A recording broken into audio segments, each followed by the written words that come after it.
I can never tell if we're live on Facebook yet, so I just like to start talking just in case we're live already. What I can tell you is we're very close to being live, and we probably are live now. So, welcome everybody. My name is Michael Hellickson with Club Wealth Coaching and Consulting, and as you know, I'm one of the coaches here at Club Wealth, and very happy to be with you today. I am joined on Club Wealth TV today by my co-hosts, Mr. Brian Curtis, who's also one of our Club Wealth coaches. Brian is a rock star. And by Cherie Benjamin, Coach Cherie Benjamin. Both Brian and Cherie are rock star coaches at Club Wealth. They both coach tiers 4 and higher.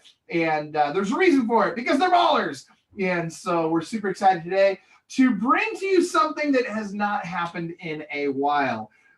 We've been getting some questions about, all right, Michael, we keep hearing that, you've listed and sold over 100 homes per month, yada, yada, yada, whoop-de-freaking-do, like that sounds all great and fine and good, but, and it's all awesome, 750 listings at one time in active and pending status, whoop-de-do. What does that mean? How did you get there? All that kind of stuff. And so what we thought was today, we just give Brian and Cherie a chance to grill me, put me in the hot seat, make me uncomfortable, dig deep. Let's find out not only how did our team accomplish that, but more importantly, how can our viewers' teams accomplish that? So without any further ado, I'm going to turn it over to Brian and Cherie. Brian, can we cue the uncomfortable music? Where's our hot seat music? Dun, dun, dun. All right, I'll go first. So I was told that I get to go first this morning. So I'm going to ask you a little, it won't be a hard one, but I think it's an important one because to me, everything focuses on basically three things. Focuses on your physiology, what you're physically doing with yourself at any given point in time. It focuses on your language, what you're talking about to yourself. And then it focuses on your focus or your beliefs. So I want to know what somebody has to believe to sell 100 houses a month. Because here's the thing, we can copy your activities, but activities are one thing. What's a belief of somebody who sells 100 houses a month? Okay, so all right. So first of all, I've got these written down. You said physiology, beliefs, and what was the third one?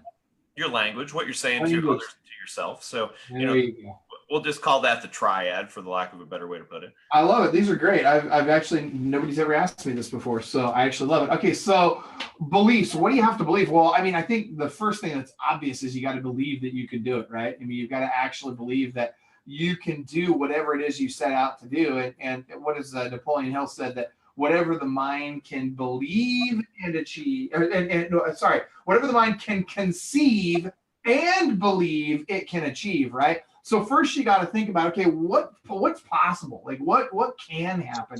And then I've got to believe that I actually can do that thing. And so for me, it was, okay, I didn't start off saying, I believe I can do 1,000 units a year.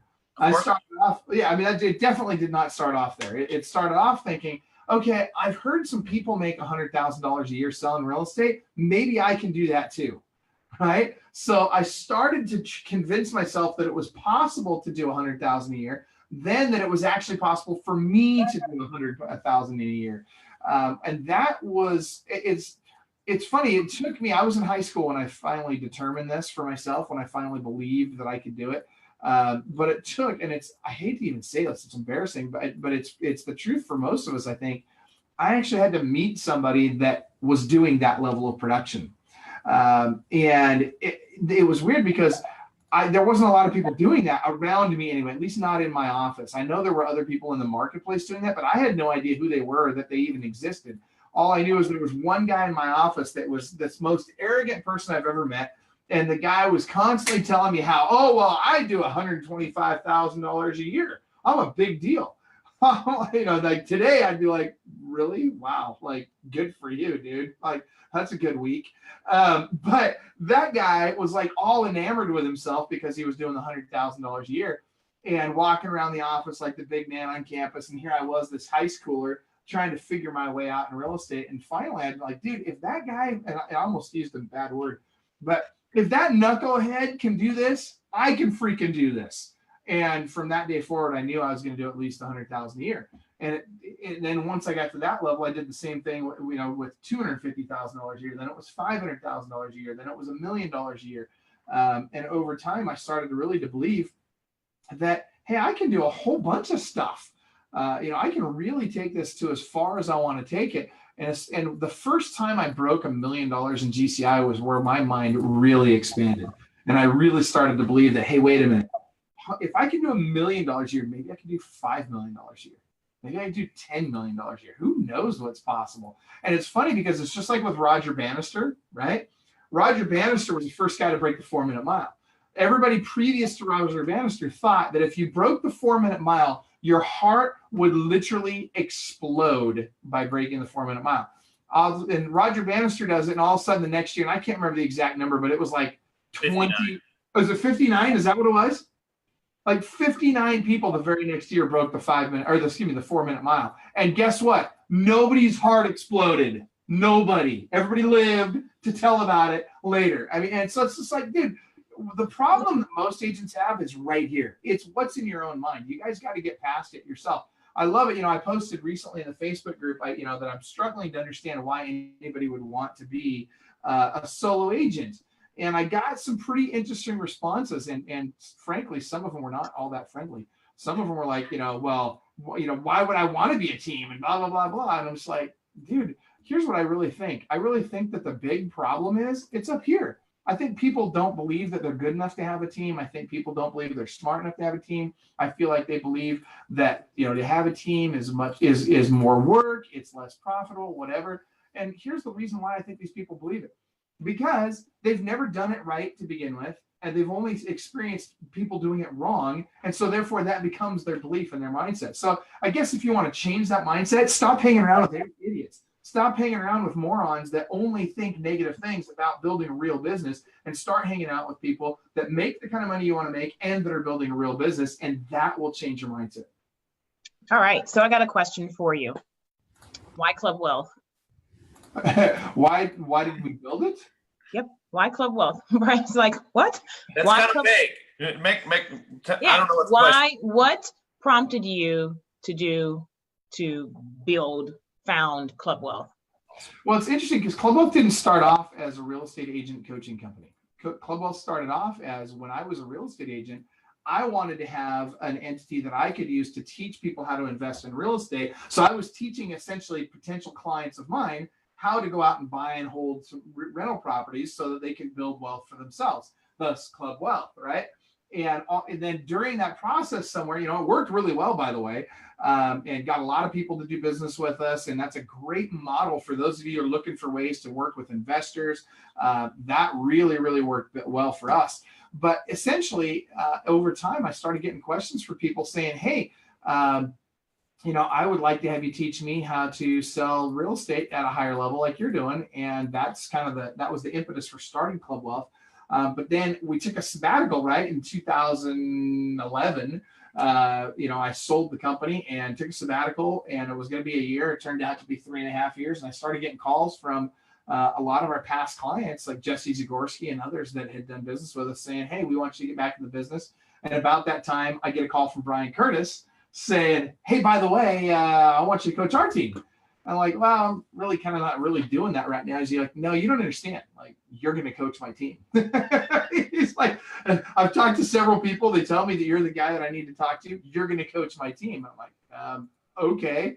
And so we got going again. But when we did it, and it wasn't quite that simple. There's a lot of thought and prayer and debate and discussion with Tara about whether or not this was the right thing for us. But what it really came down to was, as well as we did in real estate, I really feel like we were born for coaching. I feel like that's what I was put here on this planet to do. I don't feel like I was put here on this planet to sell a whole bunch of houses. I get more joy in my life out of being coached than I do out of selling real estate. So that's why. Okay. That's an awesome answer. So I want to go back to something real quick. I'm going to ask you the flip side of my original question. Okay. When you made less than $100,000, what did you believe? Oh man. Okay. So let me ask a better question. What were some of your limiting beliefs? Because I think that's more important. Not the things that pushed you over the top, but what were the things that kept you here until you said, oh crap, that's BS, and you got here? Well, I think the first place to start with that is what caused a lot of my limiting beliefs. And I'll tell you, a lot of it was my folks. And don't get me wrong, I love my parents. I've got wonderful parents. They've done everything they could to give me the best life that they could. They've really worked hard to help me have a better life, to teach me to be great parents, and they have. That being said, there was a period of about 10 months where I didn't speak to my parents, and I'll tell you why.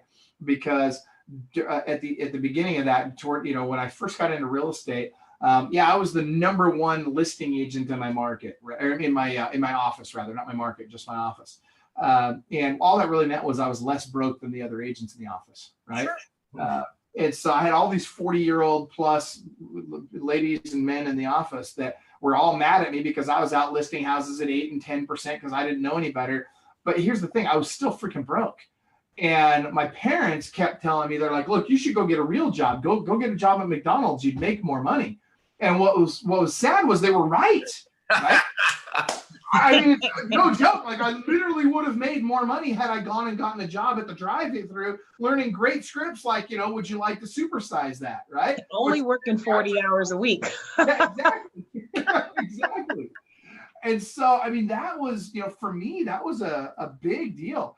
And I'll tell you what really drove me. It wasn't even the hope for gain. It was, I'll be darned if you're going to tell me I can't do something. I'll be darned if you're going to tell me I can't accomplish something that I think I can accomplish. And just to piss them off and just to prove them wrong, I decided, screw this. I'm going to go be successful with this. Now, there was more to it than that. Like, as a kid, when I was 12 years old, my parents got a divorce. And so you talked about your big reason why. Well, when my parents got divorced, I was playing soccer. Again, I was 12 years old. I played on a team that was a really good team locally. And I got noticed by a team that traveled all over the world. And at 12 years old, they wanted me to play on this team that was a 14 to 16-year-old team. And they wanted me to start as their center forward. So I was obviously not in the condition then that I am now, right? And my parents couldn't afford the cleats, let alone the travel. And so I wasn't able to play. And I'll tell you what, I was heartbroken as a kid because I really loved playing soccer. And I said to myself in that moment, I said, you know what, no matter what, my kids are never going to have to make the decision between doing what they love or doing what they can afford to do. I want to make sure that my kids have the option to do whatever it is that their heart desires, and money's never going to be the obstacle. And so that, combined with my parents telling me, no, you can't do it, go get a job at McDonald's, was really my catalyst for developing a belief that I can do it. And then, it's funny, I had the other one was a title guy that told me, literally, if you can do 100,000, this was his exact words. And I don't even think he's in the business today, shocker. But he said to me, he says, if you can do $100,000 a year selling real estate, I'll go downtown Seattle and I'll stand in the Macy's window and I'll bend over, I'll pull my pants down, and I'll kiss my own rear end. And man, I'll tell you what, man, that guy was so rude to me in that moment and so arrogant. It just, again, was a part of that driver for, look, screw you. I'm going to go do this. I'm going to go be successful in spite of you. So you've got that sign in the back, and it goes to everyone that joins coaching. Where did it come from for you? You are talking about this one right here. It says, no success in the world can compensate for failure in the home. Well, first of all, it actually is a quote from a guy named David O. McKay, who's a Mormon guy. And the reason I don't quote him on this is because I don't think he would care. First of all, I think that he cares more that people hear the message than where it came from. And I think that if people were to see, oh, that's some Mormon guy said that, they would discount it as less important in their lives. But I will tell you this, I don't care whether someone's religious or not, what religion they are, none of that matters. What matters is, do you believe it? And I do. And I'll tell you that there was a time in my life, and it was when I was in high production, prior to really getting to the top, when we were on that way up to the top, I forgot about this. And I did not treat my family the way I should. And I had some challenges with just my behavior toward my family and becoming more interested in the business than I was in my family. And I'm not saying that you shouldn't be actively engaged in your business. I'm just saying that I would be with my family and all I was thinking about was work, or I'd be with my family and I was constantly doing work, or I just wouldn't be with my family at all because it was more fun to go do work, than change diapers or whatever it was that needed to be done with the kids at that point in time.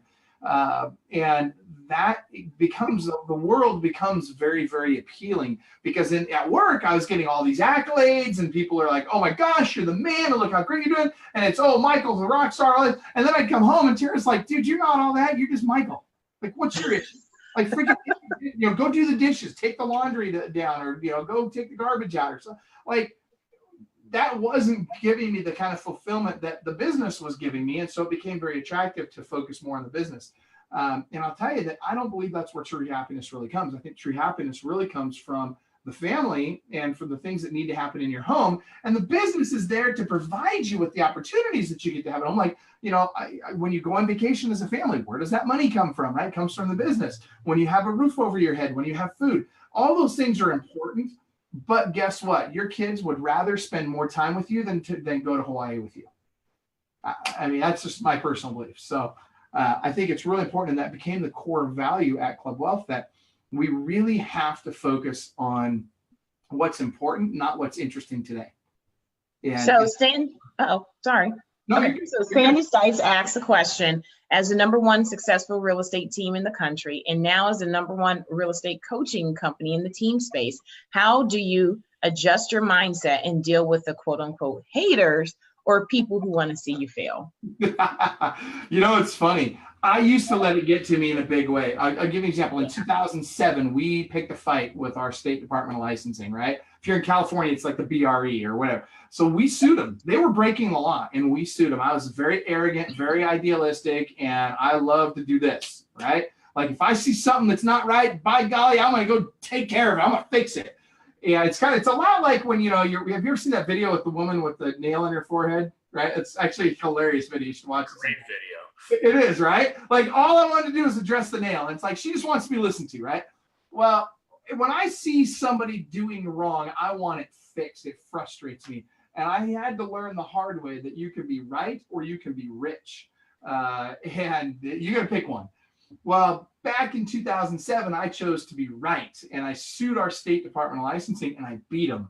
And let me tell you, that was the beginning of the end of my real estate career, because all I did was manage to poke a sleeping bull, man. And let me tell you, I got the horns in the end, literally.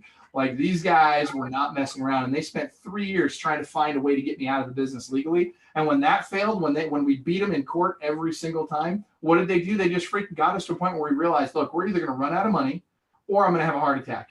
Either way, I can't keep doing this. And so Tara and I discussed, getting out of the business. Well, in that process, and during the time from 2008 to 2009, where our business went from about 400 deals a year to over 100 transactions a month, well over 100 transactions a month, we delivered terrible customer service to the agents in our market. We pissed everybody off. I mean, literally, our attitude toward agents was that they were an annoyance, because they would call and ask stupid questions like, is it still for sale? Well, what's it say in the multiple? Or what's the price on that one? Well, what's the MLS say? Or how do I write an offer? Well, the instructions are in the listing, right? It's like, literally, we had a full and a half time position devoted to nothing but answering stupid agent questions all day long. And here's the problem, because I kept saying the words stupid agent questions, guess what my team started to say? Stupid agent. All they heard from me was stupid agent all day long. And all they did was treat agents out there like stupid agents when we should have been treating them like clients. And we didn't do that. So deservedly so, we got a terrible reputation in our market. And recently, we had an event that we're actually promoting here in the Seattle market. I just thought, it's been a long time since we've done anything for the agents here. Maybe we can put a few agents in a room together, do an event, and bring them some value. Oh my gosh, man. My team's been calling agents in Seattle. Anybody that was here back in that period of time, they all freaking hate me. I mean, it's funny because when we went through that fight, there was a lot of negativity. A lot of agents would post really negative things about me. And the kicker was they would post negative things about my wife, whom I knew they'd never met. They'd never met me either or spoken with me, but they would post negative things about my wife, about her physique, about things about her that had zero to do with real estate. And I'm thinking to myself, are you kidding me? Did that really just come out of this person's mouth? And it began to break my heart because of what it was doing to her. Well, then fast forward to now. And by the way, my way of dealing with it then was, guess what? More of this, right? I got frustrated. I got angry. I'm like, you're a jerk. Why would you say that? And today, my approach is completely different.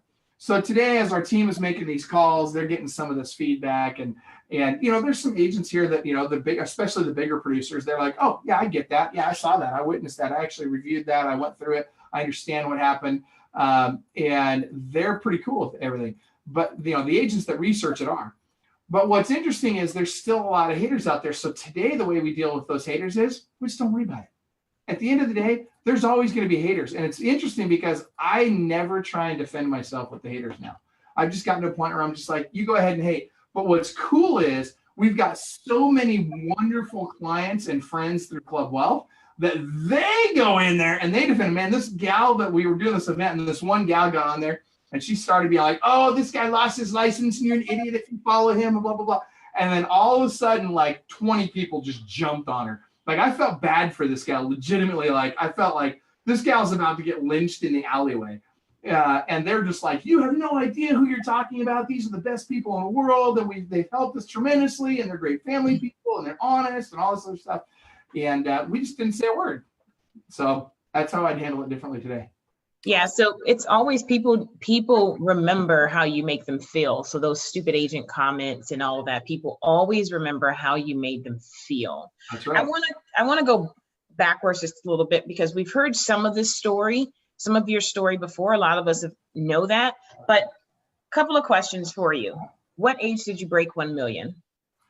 Ooh, I don't know when that was first. It would have been around, I don't know how old I was. I mean, I know you're 60 now. Oh, wow. Wow. Did Tara put you up to that? That was awesome. Yeah. Okay. And this, I know there's some gray hair coming in here. Okay. So yeah, it's from you guys, by the way. It's from the two of you. By the way, I'm officially the oldest guy on this call. Yeah, you are. So let's see. It started off, I think the first year I broke 1 million in GCI would have been, man, that's a good question. I'm going to say it probably wasn't until early 2000s. The first year that we broke, the year that we started consistently doing 100 deals a month was about 2008. Okay, so that was as a team, not as an individual agent. Oh, yeah. 100 transactions a month as an individual agent. I don't even know that that's even possible. Okay. At what point did you decide that it's time to form a team? And there's two parts to that question. And were you afraid of it? What were you scared of? I was afraid of it. Yeah. So it was my first, it depends on what you define as a team. So hiring an assistant was my first major hurdle, right? And my first assistant happened to be Tara. And I always tell people I had a coach back then, right? So my first 2 years in the business, didn't have a coach, struggled, working 100 hours a week, really struggling. Then I hired Mike Ferry. Everybody knows Mike. Great coach, right? Taught me how to pick up the phone, taught me how to prospect and how to, dial for dollars, and really did a good job of helping me understand that. And that made a huge difference in my career. One of the other things that Mike taught me that was very valuable for me was the importance of having an assistant. In fact, I credit him for the first time. I think he's the one that first coined the phrase, if you don't have an assistant, you are one, right? And I got to tell you, I believe it. And so I hired an assistant when I got back from my mission. I hired Tara. This is essentially how I met Tara. Ooh, a little funny business going on, huh? I'm telling you, she worked for me for about 4 years. That's when I went, that's when we got married and I went to work for her, right? So you guys know, I always tell people any man that says he wears the pants in the family probably lies about other things too. Anyway, that said, we're going to leave it at that. That said, so I hired Tara, but I hadn't hired a team yet. And here's kind of where it started. For me, it was organic, right? The teams weren't really a thing back then, right? Abacuses, they were popular, and stone tablets were popular, but teams weren't really a thing yet. And so for me, it was organic, right? Brian's got to mute Facebook out there. We're getting Facebook on the background there, Brian. But anyway, that being said, the next position I hired was actually a showing assistant. So I hired Tara, and then I hired my dad. And the reason I hired my dad is because Tara was doing all the buyer appointments. I was doing all the seller appointments, and Tara was getting too busy. And so I hired my dad, who was retired at the time, looking for something to do, wanted to just make a little extra income. So I hired him as a showing assistant for Tara. He didn't do any closing or anything like that. And then her production started going through the roof. And she was being a buyer's agent and working as our administrative assistant. Then we hired another admin. And then we started to realize, okay, I think we're on to something here. And so we started hiring agents. And as we started to grow the agent side, things just took off. And it was just game over from there. So how much of your business, so we hear a lot about your, I think you said it was 750 listings at one point that was active or pending that you had at one time. Yeah. How much of that was REO and how much of that was not?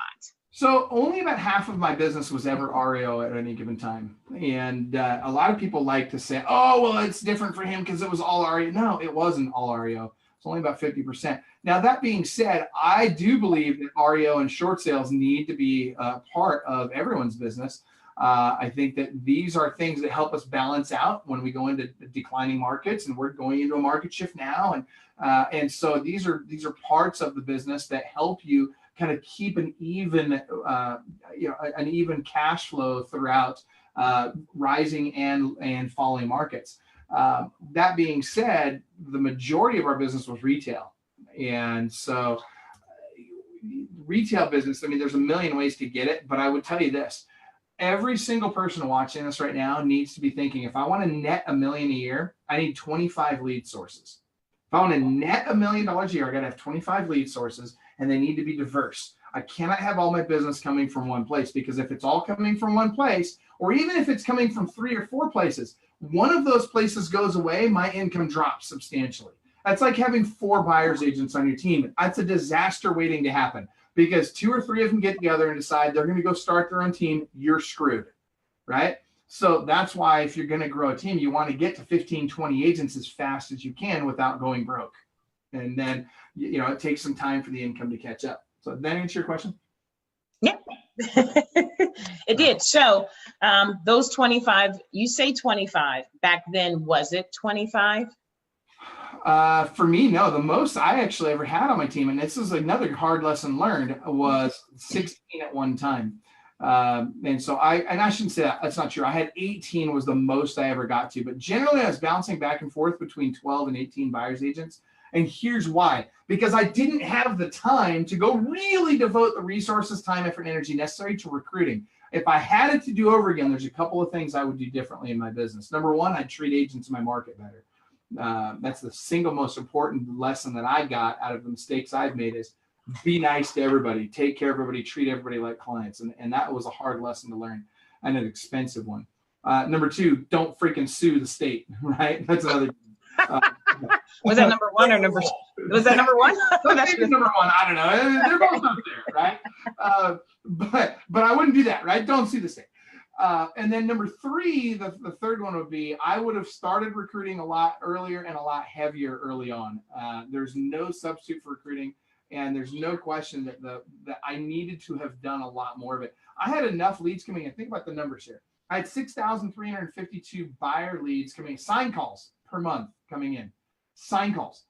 Do the math on that. That's enough sign calls for 159 buyer's agents. Think about that. There is no way on this planet I could have possibly hired enough buyer's agents. There's no way. And so, and now part of my challenge in hiring buyer's agents was that I pissed them all off, right? Because I was so if I hadn't done that, and if I had instead treated everybody with kindness, treated everybody with love, treated them like they were a client, and made recruiting a higher priority, oh my gosh, we would have hit 3,000 transactions 5 years earlier, no question. How'd you get into REO? Well, that's a very important question. So first of all, everybody should be thinking about this question, right? How do I get into REO? There's not a lot of REO out there right now. So why would I even care about REO? Because it's another piece of what constitutes the balance in your business. So I got into REO late. I actually got into REO in late 2007 when everybody said, oh no, it's too late. It's already happening. And actually I think back, it was was early 2008, I think, is when I actually got into REO. But what happened was I started going to events that centered around REO and default and that sort of thing. And I got to know agents that were having success in REO. And so I didn't go right after the asset managers. Instead, what I did was I was careful, I was calculated, and I went through to these events, and I'd go in the lobby of these events, and I'd stand. I remember one of them was a REOMAC event. It was at the Palm Desert JW Marriott. And in that lobby, they've got this mezzanine. And I stood up on the mezzanine, and I looked down in the lobby bars right there. And that's where everybody would hang out and talk and stuff. I didn't even go to the classes. I literally just hung out there in that bar, or I should say in the mezzanine overlooking the bar. And I would watch. I wasn't talking to anybody at this point. I just literally watched that room. And I looked to see who were the people that everybody went up to. Not the people that were going up to everybody, but who were the people that everybody else was coming to talk with, etc. And I figured out who they were. I made notes. I took pictures. I know this sounds creepy, but dude, I was like game on with this. So I'm up there taking pictures from up above, figuring out who these people were. I figured out who it was, and I went down and I got to know them one at a time. And I didn't make any commitments at this point. I just reached out, got to know them, figured out who they were, and I figured out what they needed, what was important to them. Once I figured out what was important to them, then I could go get what was important to them through another conversation somewhere. And as I did that, I started bringing value to people that were really well connected. And guess what those really well connected people did? They got me connected. And before long, I was the most connected person in REO. And everybody, it's fun. Like, you have to talk to Mike Bjorkman. He'll tell you. One day, the way Mike Bjorkman and I met, he was in a room, and he had all these asset managers and agents kind of around him, and he was kind of holding court, if you will. And, they were all interested in what he had to say. So I walk in the room, and literally one by one, all of the people that were talking to him and the people that were in the other parts of the room would start migrating over to me. And before you know it, I had this big group of people, and he was standing there with Maggie, who was the gal that worked with me. And he looks at Maggie and he says, "What just happened? Who is this guy? Like, well, he just totally stole my mojo. What just happened here?" And it was not because I was anything special. It was because I sought out the best connected people, and I sought to bring them value before getting any value from them. And that's how I got into REO. Let me kind of point out something, because it's interesting, and I say that it's defining sales, because a lot of people, sales is getting someone to do what they want so I can make more money. However you define sales. To me, sales is two people learning to communicate in a way that we can both win. And that's what sales is about for me, because again, if I win and the other side doesn't win, that's not a win for me, because ultimately at best that's a short-term relationship that I have no leverage over. But I hear people all the time, and if I put 100 agents in the room, I bet you, they couldn't hear each other's answer. And you say you make a phone call, or you talk to somebody, what's the number one goal? I want to say that 98% of those people will say the number one goal is to make an appointment. And by the way, that is a great goal. There's nothing wrong with that. However, here's what I heard as you told that story. Step one for you was connect and build rapport. Absolutely. And that's the thing. Michael didn't say, "Hey, I found this really neat trick, and then I bribed him, and I did this, and I did this." He said, "I built rapport with people, and then I found out what their needs were, and then I found a way to fill their needs. Oh, and then by the way, I got a whole bunch of business." So, you can take that same microcosm and do that the same way. An agent's interviewing for your team. Step one, build rapport with them. And to your point earlier, you didn't have a lot of rapport with some of the agents in your market, or maybe you had some very negative rapport. I mean, it depends on how you define rapport. But, that's an amazing thing that you say, because here's one of the things that I see people doing all the time, being short-sighted. In other words, well, this agent called me and he was a jerk and I put him in his place. Well, congratulations, you just built an enemy. And now when you go build the team, that's right. You know what? Maybe that guy had a bad day and he would have been an amazing team member, but there's no way on God's green earth he's joining your team. Well, and not only that, but he's going to chase other people away. Right. Michael, he's a jerk. Every time I talk to him, he yells at me, tells me why I'm wrong, blah, blah, blah, blah, blah, blah, whatever it is. I tell people all the time, when I hang up the phone, you may not want to be in the room because all the things I just didn't say to this person may come out of my mouth. But the truth of the matter is I don't treat people like crap. I don't tell them they're wrong. And, and I hear that you've learned that lesson. That's an amazing thing. You cannot convince or influence anyone. And if you don't hear anything else, anyone, until you build rapport with them. And I congratulate you for you understanding that as a much younger man than we both are today. So sometimes we learn that because we're intelligent and we learn it, through normal learning. Sometimes people have to be a little bit like me, where we're a little bit more thick-headed, and we have to learn it because somebody kicks us in the, in the place where it really hurts a lot in order to learn it. And I mean, that's what happened to me, right? I would love to say that it was me, being, interested in learning at that moment in time. I was not interested in learning. I thought I knew it all at that point in my life. I had no interest in learning from anybody, but you know what? Sometimes God knows better. And sometimes God says, no, you're going to learn this lesson. Can I ask you a question? You can say no to this. Do you mind if we share the story about Austin that we talked about a couple days ago and Snapchat? Yeah, let's do it. This is great. I'm gonna set this up, and here's why I'm gonna set this up this way. To me, this is about why. And Austin, and you guys probably all know Austin if you've followed Club Wealth at all, is 16 now. Is that correct? 16 years old, yeah. And Michael created a why for, Austin has a huge why, and I don't think Michael realized how big that why was. But and he got out of his comfort zone. And I think it's a great story to show people that if a 16-year-old can get outside of their comfort zone, if their why is big enough. And, I'd love if you just share that story. And I love Austin. Austin, if you're watching, sorry, bud, but we're about to talk about you. Well, let's start with this. First of all, you got to understand that Austin is the #1 sales guy at Club Wealth and has been since he was 14 years old. And we have a lot of adults working in sales for us. And I say this, and he gets the same leads everybody else gets. He gets no special treatment. If anything, I'm a lot harder on Austin than I am on anybody. You are a lot harder on Austin. Oh yeah. Oh, I whip that kid. not literally, but but figuratively, I whip that kid like crazy. And I'll tell you why, because I know what he's capable of, right? And he thrives on that. And but then I of course show afterwards, an increase of love. But that being said, Austin is not. I mean, he's kind of interested in girls. But he's really not like a typical kid. And I'm not saying he's interested in boys. I don't mean that either. But I mean, what I'm saying is he's just got other things that are important to him, like, fishing. Fortnite. And Fortnite, fishing, making money. Those are way more important to him than girls at this point in his life. And, I was getting to worry a little bit. I'm like, man, this kid's got to get out there and get some dating going on. And so and Tara's going to kill me for sharing this, dude. I'm telling you, she's... Sorry, Tara, my fault. Yeah, she's totally going to kill me for this. So, Brian, it is totally your fault. That being said, Austin has this girl that was dating a friend of his for a while, and he really likes this girl, real cute kid, nice girl. And Austin, he's been begging me for a long time to get Snapchat.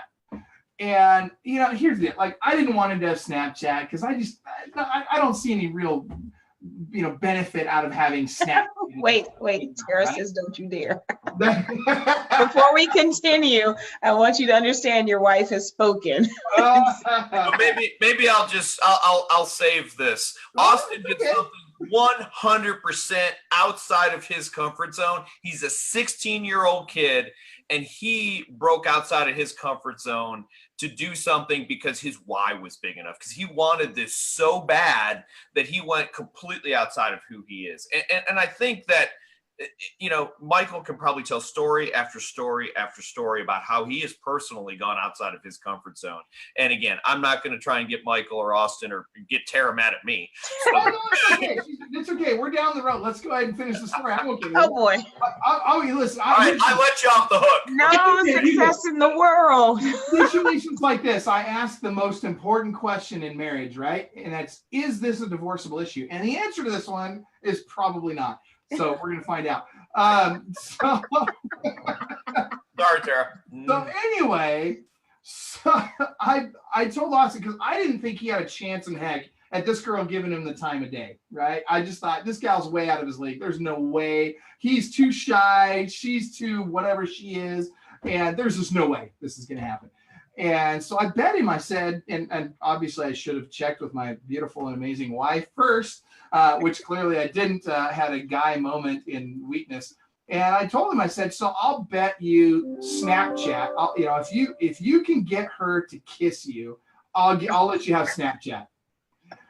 And I kid you not, that night, he gets this, like, I mean, this would be like me as a single man getting like Heidi Klum to kiss me. Like, it's just not going to happen, right? Like, it's not even possible.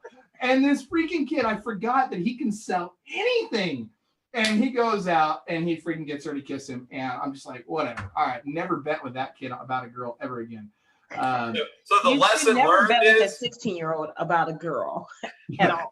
Well, and he was scared to death of it. And what's really interesting is he had no interest in this whole thing, right? All he wanted was Snapchat. And all his friends are like, dude, like, you just got to kiss one of the hottest girls in school. What is your problem? Austin is the man. Yeah, and he's like, no, I got Snapchat. I'm like, what? Who is this kid? So the lesson there for me is you create a big enough lever and you can move the world, and that's really what Austin did. He wanted this more than anything, which seems a little silly. Maybe we need to refocus his focus, but nonetheless, it's an amazing story of someone who's not even interested in something, but over here, I want this. And again, I apologize if anyone's embarrassed by the story, but I'm proud of him. And I'm proud of the fact that he is just an amazing kid, an amazing person who is willing to do whatever it takes. And well, the part that there's one other part to that, Brian, is that if you've ever heard Austin ask Michael about Snapchat, the instant response is always no. It's always no. It's always no. It's always no. And he got an opportunity. His dad didn't say no right away. He said, I'll let you do it if.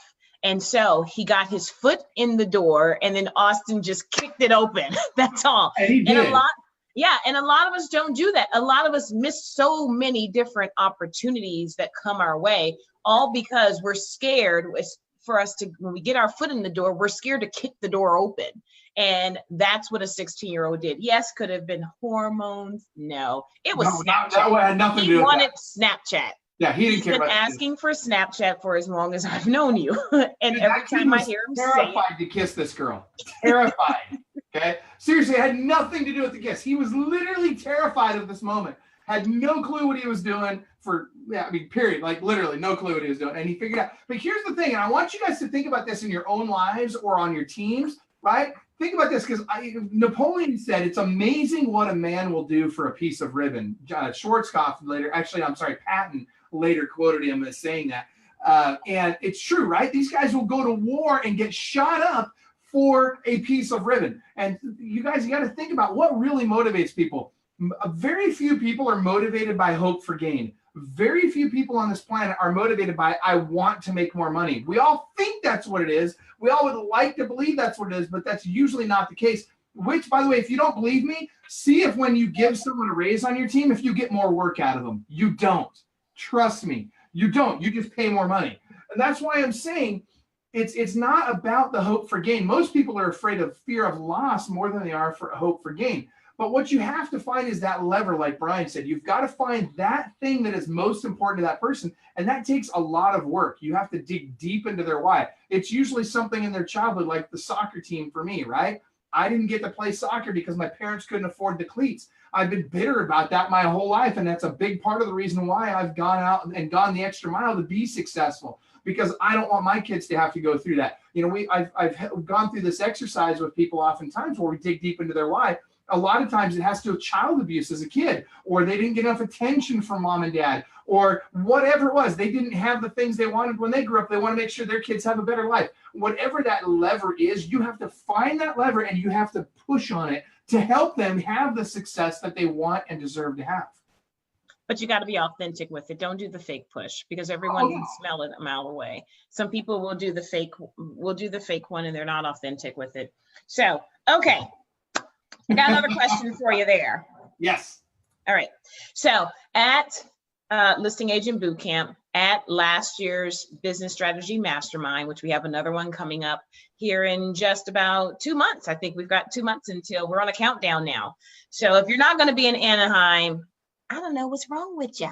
Be there, be square.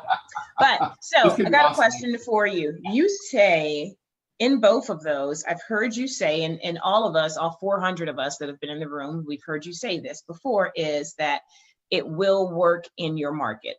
Why do you believe that what you are saying and what you are teaching and coaching and training everyone on and consulting with everyone with will work in their market?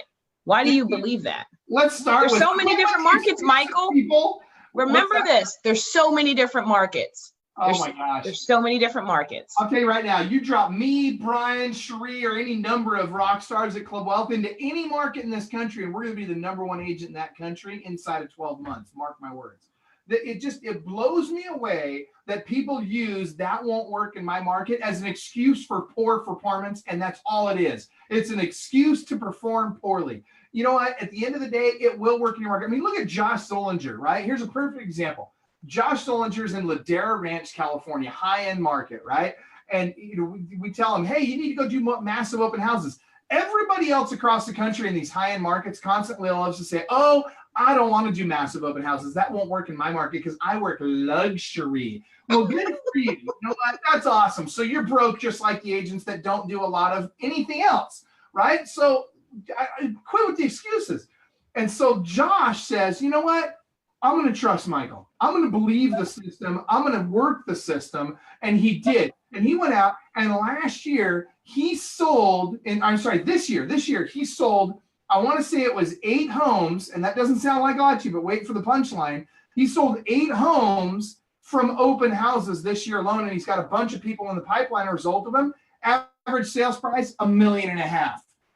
Don't tell me it won't work in your market. There's a lot of things like that. Now, are there certain things we need to adjust from market to market? Sure, absolutely. We massage things, we change things, we customize them to fit different markets. But the reality is the vast majority of things we teach work in the vast majority of the markets out there. And if you think yours is different, you better get a coach with Club Wealth, because that's the only thing that's going to save you from dying on the vine in your market, because all you're doing right now is mentally screwing yourself into believing that it won't work in your market. Sorry, is that calm enough? I get a little passionate about this one. It's like, don't tell me it won't work in your market. Then you know what? Then prove me wrong. Go to some market where you think it will work, or let me come to your market and I'll show you it'll work. But then you're going to be paying me. I think that the agents who always say it's not going to work in my market, it's not going to work in my market, are the ones who are not going to be around when the market shifts, because they're not used to making adjustments. So will it work the same exact way? No, but there's pieces of this that you take and you still just go do it. Go do it. Make the shift. You try it this way. Okay, that didn't quite work. So let me look at how this, how everything came about. Okay, I need to make a couple of little changes here. Make those changes and then go do it and do it better. That's the thing. People just don't understand that when shifts happen, you make adjustments. Just make the adjustment when the shift happens and keep on going. I'll give you a perfect example, and I won't mention her name because we've constantly been this throughout my career. But there was a woman in my market that when I was selling real estate would criticize me for doing short sales. And would say, why would you do short sales? That doesn't make any sense. Those are wasted time. It's all this work for not a lot of money, blah, blah, blah, blah. Guess who got her house foreclosed on in the next 12 months, right? And by the way, it was a $4 million house. Sorry, right? But the fact of the matter is, you've got to learn the market. And I feel bad for her, don't get me wrong. I'm not trying to be callous or insensitive. I'm just frustrated because the people that like to poke fun at people that are having success are the very people that are so insecure they can't get out of their comfort zone and learn something new. Be secure in yourself. Have some self-confidence. Try something new today. Do something that scares you today. Because if it doesn't scare you, guess what? You're probably not growing. And if you're not growing, everybody else around you is, and you're going backwards. Let me tell you what I tell my team about short sales. So I think we put 3 short sales in the contract this weekend, where there's not a whole lot of short sales out there. And when it's the 3 separate agents put 3 separate short sales under contract this weekend. And when they first came to our team, they would not even show them. I'm not going to show them. It's a short sale. It takes too long to close. Well, since then, of course, they've kind of adopted what I've said in reference to short sales. And I always say, I love short sales in June. June is the perfect month for short sales for me. You know why? Because it's a December paycheck. That's right. Christmas time, baby.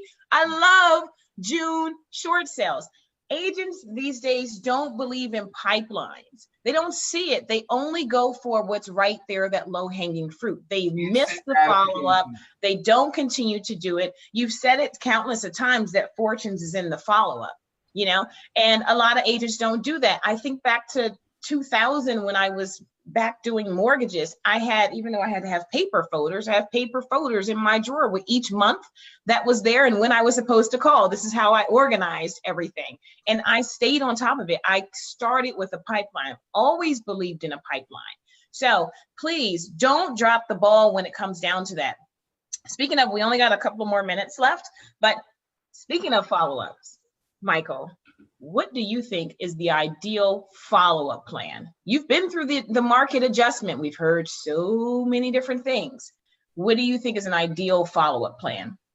Well, I believe in being over-aggressive about follow-up, because here's the reality. The reality is most agents are going to screw up follow-up anyway. And if you're over-aggressive, what's the worst thing that can happen? They're going to say no. Well, if you don't follow up, it's a no anyway, right? I mean, you're not going to get the business. You might as well follow. I'd rather follow up crappy than, you know, but do too much of it than be perfect at follow up and only do it once. Likewise, I'd rather have 5 of my people on my team following up with the same person than nobody following up with them. Now, is it ideal to have 5 people on my team following up with the same person? No, that's not ideal, but it beats the alternative of they don't get any follow up. And so for me, I've always believed in the 3-3-3, right? It's 3 times a day for the first 3 days, 3 times a week for the next 3 weeks, 3 times a month for the next 3 months. Now, are there more sophisticated follow-up programs and regimens that make more sense than that? Sure, but it's easy to remember and it's simple and it's something that most, you know, that just about anybody can do. And so start with that. And when you've done that and you got good at that, then we'll teach you some more sophisticated stuff. But right now, just do that.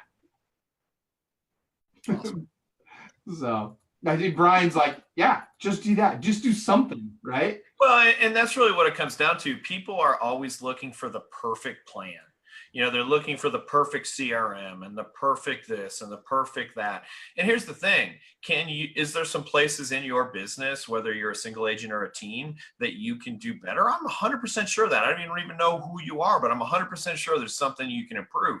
But the majority of people fail because they don't have a plan, not because they didn't have the best plan or the perfect plan. They didn't have a plan. They went out there and went, woo, and oh crap, it didn't work, and none of this stuff works. So, you know, do I use 3-3-3? No, but I'm thrilled that it's simple. And the truth of the matter is, if everybody on my team used 3-3-3 every single day, we would do better than we're doing now. Yep. It's the execution of the plan. You know, what we do, honestly, it's very hard. Let me say that, but ultimately, it's extremely simple. There's no, you know, we're not splitting the atom out there, guys. We're calling people, we're setting appointments, we're showing houses, we're going on listing appointments, writing contracts. It's simple. There's not, you know, sometimes, you know, Michael and I talk about this a lot, but, you know, when we get to tier 3, tier 4, tier 5, been coaching these people for a while, I don't have anything specifically to teach them outside of mindset and solving problems, because the reality is, you know, information is not what's holding us up, by the way, in 2018. There's more information available in 2018 than there's ever been in the entire world.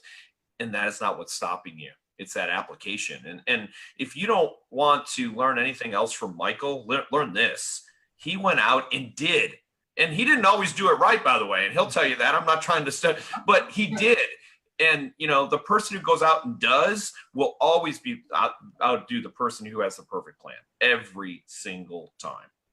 You know, I would suggest that every single person on this call, if you only get one thing out of this call, and we do need to wrap up, we got to get on another call, our coach's call.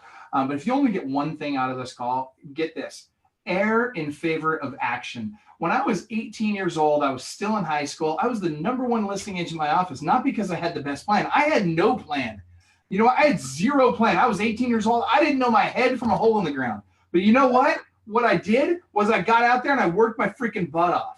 That's what I did. I worked a lot harder than every other agent in that office, and that's why I was successful. So quit freaking talking about it and go do something. You want to be successful? You want to sell some houses? Pick up the freaking phone. Talk to somebody. You want to make more money this year? Knock on a freaking door. Recruit somebody to your team. Take some kind of massive action. It doesn't matter what it is. Just freaking do something besides being an eternal learner. We'll teach you all the stuff you need to know. And yes, we give you great content. We want you to learn from us. We want you to go to the podcast, right? Go to clubuptake.com/TV. Download the podcast. Listen to it when you're on airplanes and that sort of thing, or when you're working out.